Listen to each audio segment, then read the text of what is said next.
They represent a cross-section of San Diego women who hold powerful positions. One is a retired Rear Admiral in the Navy. Another is a successful entrepreneur. One is responsible for overseeing the interests of San Diego's port tenants. And another is a leader in local academia. But these four diverse career women are bound by a common thread. They all say they've been on the receiving end of unwanted advances and inappropriate comments from Mayor Bob Filner. Former San Diego Navy Mayor Ronnie Froman, businesswoman Patty Roscoe, San Diego Port Tenants Association President Sharon Burney Cloward, and San Diego State University Dean Joyce Gaddis are here to talk about the harassment allegations swirling around the mayor. Welcome to all of you. I want to start with each of you describing very briefly your alleged encounters with Bob Filner. Sharon, let's start with you. Well, in 2005, Bob Filner asked me to meet him for lunch, and I didn't understand it was just a lunch at that time, and I did not accept his offer at that time. In 2010, I attended an event down in National City, and where he pulled me away from some people that I was talking to, and addressed me and asked me why did I not accept his invitation to lunch back in 2005. At that time, as I said, I didn't know it was a lunch event, a lunch gathering with Bob Filner. At that time, he said I was beautiful and that he wanted to date me. At this time, Bob Filner was going through his re-election process, so he made it clear that he would like to date me as soon as the re-election process was over. In 2012, I attended another event. At this time, Bob Filner was running for mayor, and this event was at the convention center, the Town and Country Convention Center. And he came up to me after the event was over. I was talking with friends, and he came up and gave me a hug, and then he touched me, actually groped me on my backside inappropriately. As soon as he came in, he left, and I was left there startled and fearful. In fact, I actually had someone walk me to my car that night. Just recently, I attended the Mexican trade. There was a chamber had a, I'm sorry, I am just nervous. In 2013, just a couple months ago, Mayor Filner attended a trade mission in Mexico City, of which I was there too, along with the chamber members. He actually, several women told me, and others, that he had touched them inappropriately or he had talked to them inappropriately. And so it seems to me that there's a theme here, and you'll hear from the rest of the women here, that he seems to go beyond what you should be going beyond as far as standards today. Ronnie? Well, a couple years ago, I was at Bob Filner's office, congressional office, and I was there for a meeting to talk about a veterans program. I was the only woman in the room. We had our meeting. I was there with two gentlemen, and Bob had a staffer in the office. As we were leaving the office, all the guys left, and I was the last one in the room. And Bob stepped between me and the doorway, and he stopped me, and he got very close to me. And he ran his finger up my cheek like this, and he whispered to me, "Do you have a man in your life?" And I jumped back. I was very, very startled. And I said, "Yes, I have a man in my life." And he said, "Who?" And I said, "Lyndon Blue." He says, "Oh, you mean of the Blues Brothers?" He says, "Maybe we can all get together sometime and have lunch, and he can support me for mayor." I was really rattled. I went out in the car, got in with the two guys I was working with, and I told them never to leave me in a room alone with Bob Filner again. Patty?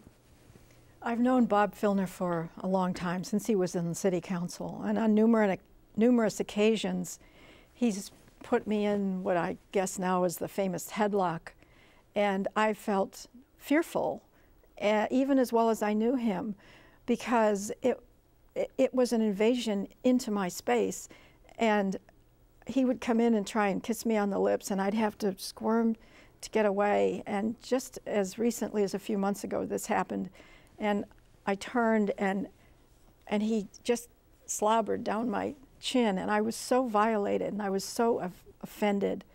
And on other occasions, he's gotten close to me and put his hands in inappropriate places on my body. And it's just such a terrible invasion. Joyce, what about you? My experiences are somewhat like Patty's. It's a series of interactions with Bob where he's held me and held me too tight. kiss on the cheek, which is inappropriate, hand on the knee that lasted too long. Moreover, I've been in the environments where he has made those sexual comments to others, and I've seen the interaction from others when they cringe when he's had those interactions as he's had with Patty. I've experienced his sexual innuendos with me at various events that, again, have left me in that strange feeling of this is inappropriate, this is unwanted, and this shouldn't be happening. Sharon, when these alleged incidents occurred with you, did you report them to anyone? Did anyone see them? There were witnesses at the 2012 event, the people that I was talking to. I did report it to my board members, looking for support from them at that time, but did I report it to anything beyond that? No, I did not. Joyce, you helped develop sexual harassment policies at San Diego State University. Stories of sexual harassment have swirled around Bob Filner for several years. Excluding the women who came forward this week, why do you think women have been so reluctant to report their stories to authorities, to go public with them? Why do you think witnesses have been reluctant to do this? You know, that's the irony in all of this. Yes, I was one of the women that established the sexual harassment policy at San Diego State. And just like any other policy, whether it's civil rights or women's rights or gay rights, somehow when we establish the policy, the laws, we think our job is done. And what happens is we don't keep vigilant, ever vigilant on making sure that we're implementing those laws and those policies. And what happens, we fall into this code of silence because there still is the fear of retribution and not even understanding the expansiveness of the law and how inclusive it is of a number of behaviors that constitute sexual harassment. So most people, most women and men will feel this really may not be sexual harassment, and if I come out, I'm going to be either embarrassed or I'm going to experience retribution. And so that code of silence just maintains itself. And so I wanted to be here today to say this is the time, if not now, when we've experienced these many years, and I look at women who are my peers. We all have our stories to tell of where we experienced sexual harassment. We didn't have a place to go. We never told our story, and yet we live with those stories for the rest of our lives. And I don't want women to be continuing to live with those experiences because they didn't feel like they had a place to go. Ronnie, you're a retired Rear Admiral, a former Navy mayor. You've ascended in a field that's male-dominated. I think a lot of people will be shocked to hear that someone as powerful as you are was on the receiving end of this kind of treatment. How galled were you when this alleged incident occurred with Bob Filner?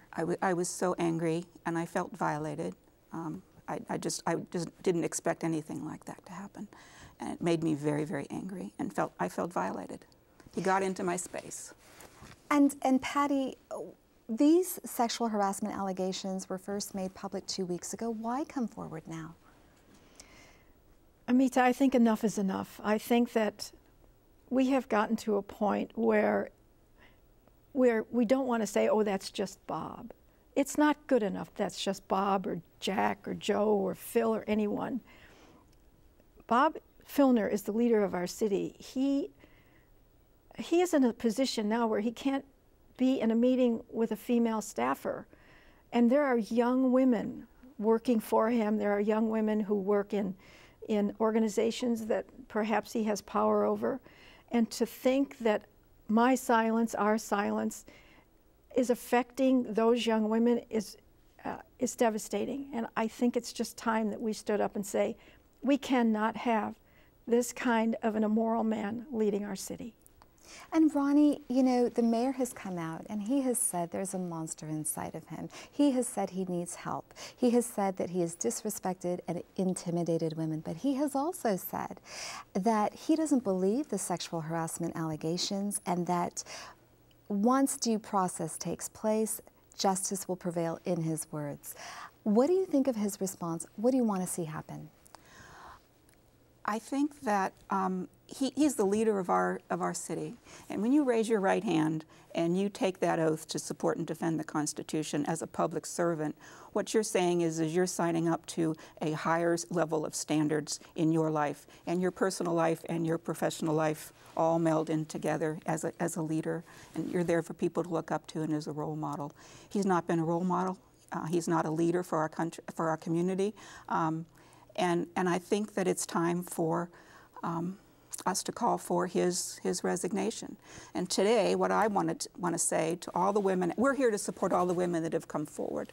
And I want to say to all the women out there that we want you to rally, and our city deserves much, much better leadership than what we have in Bob Filner, and we want to call for his resignation.